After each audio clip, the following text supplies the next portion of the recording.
So, this is the end, everybody. 8th of 8. In round 6. Drawing to a close.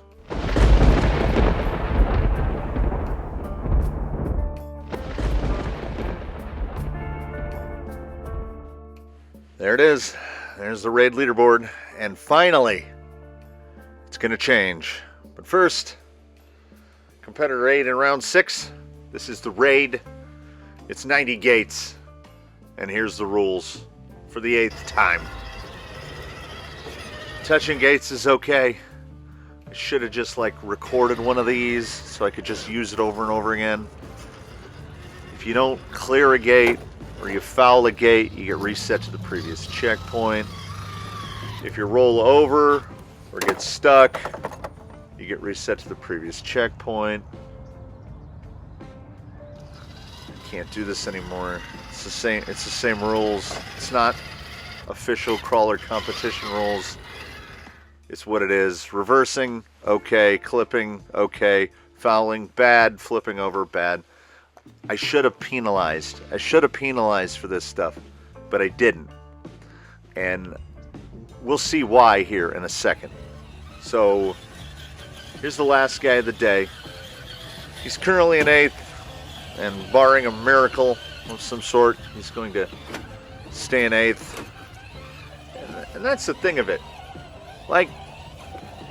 It handles pretty well, really. I mean, if you make it not a defender, it does better. But for what has been put into this rig, it does really well. I mean, it tips over sometimes, sure. It's very high.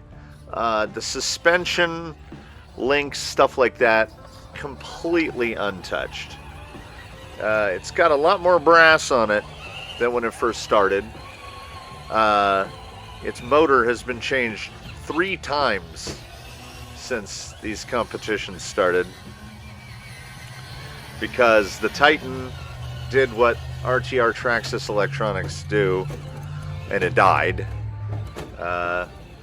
Then a Holmes 5-pole went in there, but too peppy. And now finally we've got the 14-turn 5-pole 550 that Reedy that comes stock in an Ecto and was atrocious in the Ecto. It was terrible. But I guess the additional gear reduction granted by a TRX4 gearbox, it's pretty good. I mean, the drag brake's not bad. It's got a decent amount of wheel speed, but not too much. And with how spaced out the gears are between first and second in a TRX4 box,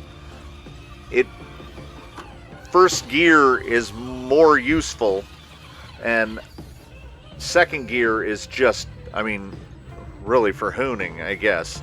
I'm starting to get the feeling. I mean, I guess I've been doing this a little while now. I'm starting to feel like anything faster than a 27 turn is too fast for a TRX4, especially with a 2-speed in it, because I would prefer the first gear to be really slow. This rig and the way it moves could benefit from the ability to go really slow. And we'll get into how and why it did in fact get slower during this round, despite the fact that for all intents and purposes Ironsides is doing pretty well. There are some problems, virtually all of which are body related. It has an aluminum rear bumper, which has been cut down as much as possible. but in my experience with Defenders, the bumper has to have the 2 holes in the top to align with those pins that come down from the back of a Defender body. Otherwise, the back of the body just gets snagged on everything. As it stands now, because that bumper is not particularly high clearance, it's like faux high clearance, the bumper gets snagged on everything instead of the body, but at least it's not breaking the body. The advantage the Defender is having right here is you'll hear servo whine every now and again, and that's the diffs locking and unlocking, which in some of the tighter sections of this course,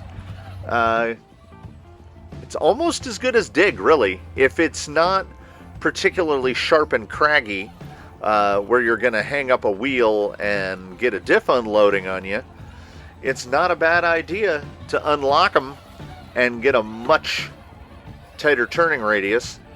I've also started to get the hang of unlocking the diffs to help with unloading the rear end, because I mean, this thing likes to stand on its tail just because of its weight distribution.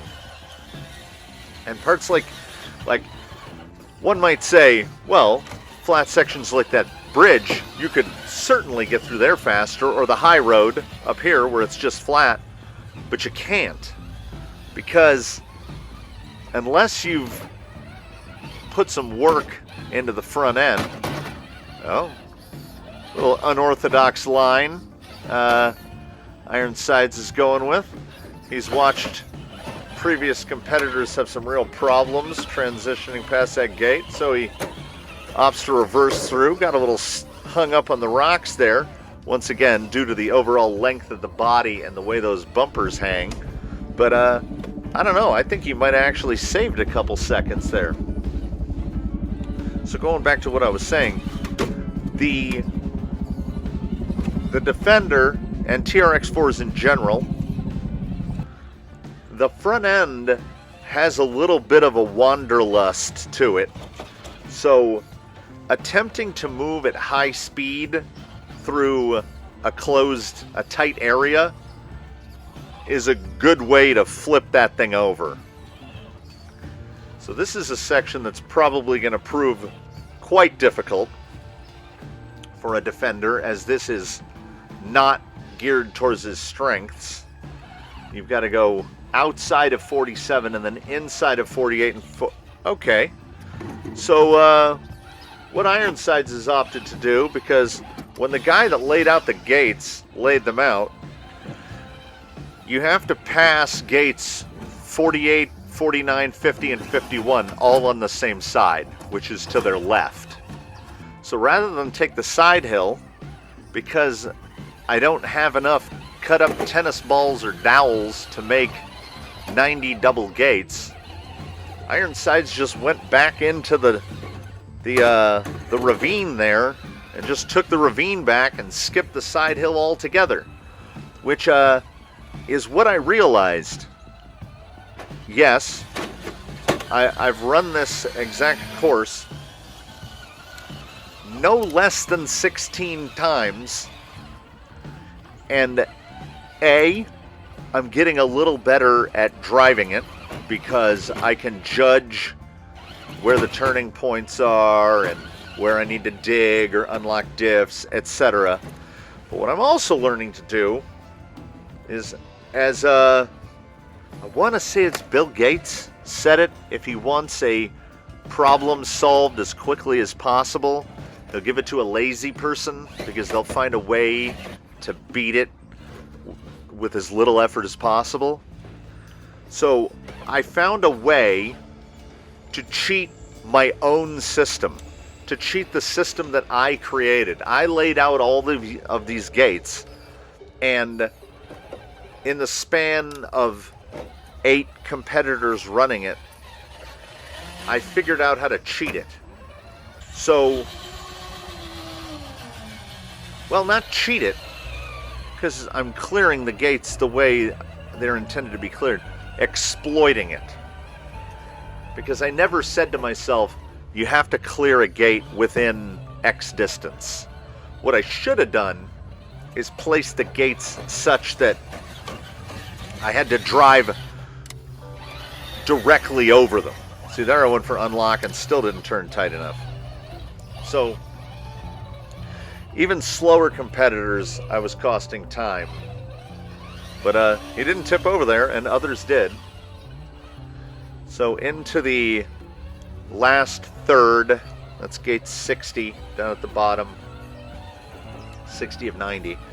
And it's definitely, this is definitely the more difficult part of it. But, as I mentioned, look at that. Like, the slowest roll, but right back on its wheels. I thought Ironsides would roll more, and you'll notice, no cuts, no edits, single take from the roll straight up and over. I think I've climbed that section so many times now that I'm starting to get good at it. Yet another exploit. You have to pass 66 to the right, so he passed it and then just went up the shallower part of the face, the easier to climb part. So literally every competitor could have shaved 15 plus seconds off of their runtime on just that one gate by just taking the exact same route that Ironsides did. But they stand where they stand. Then cutting 71 far to the inside, which lines up to the root a lot cleaner, and he drives right through it. That's a definite strength of the big defender body. Tips over, falls over, gets a reset, so won't shoot as wide this time.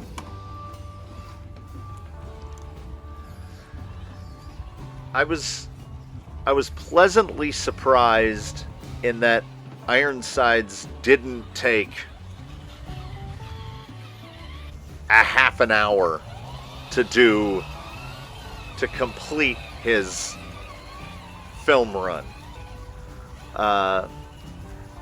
He actually took about the normal amount of time, like it was the same as any of the other normal length runs to record. Again, I've covered this exact route so many times that I must say it genuinely felt freeing to walk around with the bucket and pick up all the gates. So the course is clear again. Hopefully I'll get some more rock and concrete in. I have got some spots that need work. I actually think that in this section, the kind of horseshoe, aside from a little bit of an Austin Powers there, he kind of bonked it at the end, but Ironsides kind of cleared that section as well as anyone. Nice tight turn with the open diffs. Gets the outside. The canyon trails, the cut canyon trails, did a really good job of not loading up. It was not as cold as the morning where Argentum the Phoenix had to do his run, but still probably in the mid 40s, so about 10 degrees warmer, but the humidity was down. So I think that, I don't know if that helped or hurt, really, because the Phoenix, the Phoenix was very brisk. I think I might have reset him back one gate too far there. And then again, he figures out if you just run it back to the same approach, you can get a much tighter line and almost ignore gate 85 because you're passing so wide around it. Comes down around the bottom. My pond is full of protein foam. Starting to get a little bit of a lot of squeaks. Either the portals have gone dry or the center drive shafts have gone, something's gone dry, because Ironsides is getting squeakier by the day. he has been driven in the rain a few times. So here he comes up the final and through gate 90. And there he is in all of his window bashed glory, and covered the course in a pretty impressive 14:16.25. So there he is on the times board. The only thing being, there is a problem with that times board, and that is it comes with a big butt, and not just a big butt, but a massive asterisk, which is at 9:34 into the timed run, just after gate 63, right there. Just lost all steering. Like, it stopped steering. So I took it off the course, I took it apart, I checked the servo connectors. The servo was kind of jittering, so I replaced the servo thinking that would fix it. And it did not. So now it's on its third servo, and it occurs to me that if the servo's not working and it's not browning out, then I think what has happened is RIP to the Traxxas XL5. So I put that all back together, slapping in a Hobbywing 1080 that I had sitting aside for an upcoming project, and got it back out on the course. And then at 2:29 into the second timed run, just before gate 15, right there, when the wheel came out of that little dip, it got caught on the back of the bumper. Like, not the bumper itself, but like the little pegs that stick out, because the old bumper had round pegs and this was a stock Defender bumper, so they were square. So the horn actually got stuck. So I had to stop, I had to fiddle with that. So he did his whole run with no front bumper. And not just with no front bumper, but with a servo and speed control that he didn't start the day with. And if Lil Yella didn't get a free pass when he had the worst day ever on the course, then I think the only thing that's fair is to take all those times and slap them together. So Ironsides will take the 14 minutes and the 9 minutes and the 2 minutes and the change and put it together for a 26:19.25, which puts him all the way down at the bottom, which is a place that he's kind of familiar with being. So that's how it shakes down. And most of the times I'm okay with, except Blue Sky High and Jolly Green, because they both did their timed runs before their filmed runs. Anyhow, they stand as they stand. And because this was a 90 gate extravaganza of nonsense, we're going to do double points. And that's literally just double points. So first place instead of 25 is 50, etc., etc. And how is that going to shape up the final board? And there it is. The winners and the losers. I think there were more than one winner. I think there was only one loser. I think Ironsides. He didn't do great. Colonel Mustard started to pull through in the end after he got some mods done to him. Blue Sky High, for being fresh out of the box, I think had a good showing. Argentum, the Phoenix, probably would have won the whole thing outright if he hadn't taken over for somebody in the middle. Lil Yella would have absolutely been in first or second battling Argentum had he not had that 3-point day. And then Daphne and Zoidberg were consistently solid finishers. That's how Zoidberg won. He never had a bad day. He had one or two little sub-events that he didn't do superb in, but he was remarkably consistent. And to be completely frank, Jolly Green ended where he did because he had a 75-point day. He scored 75 points on one day. So that's how he ends up in second place overall, after a dismal showing in the finals. So nothing left to do but roll out the red carpet for your 2021 Crawler Cross Raid champion. That big, long, copper-clad axial Capra, it's Zoidberg. He did really well. Like, he didn't blow anybody away, but he was just consistently good. And I'm not wildly ecstatic about how the finals shaped up, but it was my first time doing a big final, so I will definitely think it through better if and when this happens again. That doesn't take away at all from Zoidberg's achievement. I think he's a worthy victor. Only Lil Yella the Ecto and Argentum the Phoenix are going to be fighting him hard in whatever competitions come up next. So thank you all for sticking through the raid here to the end, and I hope you enjoyed it, and I hope we all had a good time. I think I had a good time, and if the banana build gets finished, and it will, and then the unrevealed build after that, we're going to be up to 10, and I don't know if one human being can manage doing a competition with 10 rigs in it. We're going to have to do some sort of round robin elimination or something. But anyway, that's definitely for later. So thank you.